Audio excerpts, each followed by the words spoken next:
All of us weep for over the 3,200 children killed in Gaza in the last 3 weeks, just as we weep for the Israeli children lost on or since October the 7th. As I told the Assembly the other day, there is no hierarchy in death. If we can at least name Hamas as a terrorist organization, but without this, we will not reach a true two-state solution.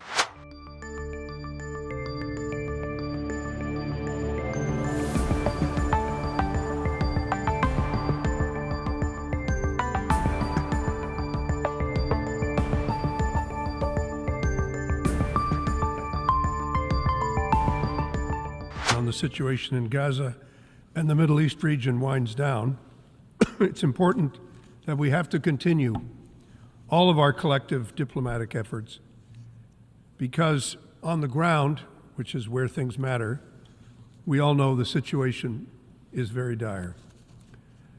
Last week, Canada introduced an amendment to the resolution in an effort to ensure that the General Assembly acknowledged that this current situation arose following an unconscionable terrorist attack by Hamas on Israeli civilians on October 7th, 2023, in which 1,400 people were killed. Canada is pleased that over half of the voting members of the Assembly felt the same way last Friday, but regrets that its amendment did not pass, and therefore we abstained on the resolution. But I'm speaking today because I want to make it clear that this does not change in any way Canada's diplomatic efforts here and in the region, which are focused on ensuring, first of all, that the hostages currently held by Hamas, be they Israeli, Canadian, Thai, American, Argentinian, Chinese, or Russian, that they all be released as soon as possible. All of us weep for over the 3,200 children killed in Gaza in the last 3 weeks, just as we weep for the Israeli children lost on or since October the 7th. As I told the Assembly the other day, there is no hierarchy in death. It affects all of us. And that is why we are urging further steps to deal with the rapidly deteriorating humanitarian situation, why we need rapid and unimpeded access to assistance, and that is why we endorse the need for humanitarian pauses that are going to need to be agreed to by all combatants. At the same time, we need to keep our eyes on discussions around a sustainable political solution to this conflict. And this is what needs to change. How to do it is diplomacy's necessary task.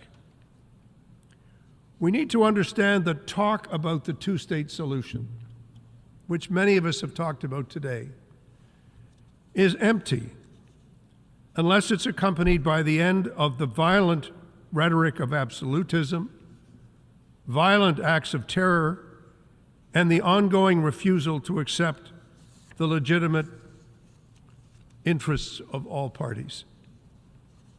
There is no point in drafting agreements and constitutions in the air. The security interests of everyone must be respected. Peace will only come with a willingness to compromise, and that will only happen once all parties understand the deep risks and the terrible costs of the current confrontation. We know that what this organization does, we pass or we don't pass resolutions, and we debate them. But achieving the reality of a two-state solution, not a theoretical two-state solution, but a real one, something that can really be done and accepted by all the parties. Two states whose borders and boundaries would be both mutually and internationally recognized, whose people can live in peace, respect, and security, means that deep and practical steps must be taken to resolve the issues in dispute. Any country or organization that denies the right of the Palestinian people and the right of the Israeli people to have their own state within safe and recognized borders denies these people rights which are essential for peace. Each of us can have more than one thought at a time. It is possible to fully and strongly support the right of Israel to exist while criticizing certain Israeli policies. It is possible to fully and strongly support the self-determination of the Palestinians, all while designating Hamas as a terrorist organization and while unequivocally condemning its actions. Many delegations, moreover, had indicated to us that the adoption of the Canadian amendment would have allowed an even larger majority of states to support the resolution.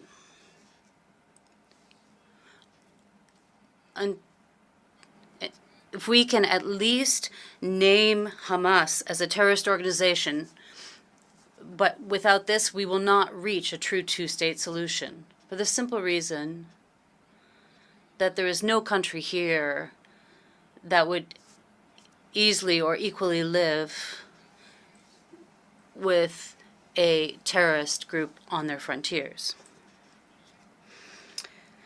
It is possible to believe in the right of Israel to defend itself in accordance with the international law and to call for humanitarian corridors and pauses. It is possible to show proof of true empathy for people on all sides without compromising one's principles.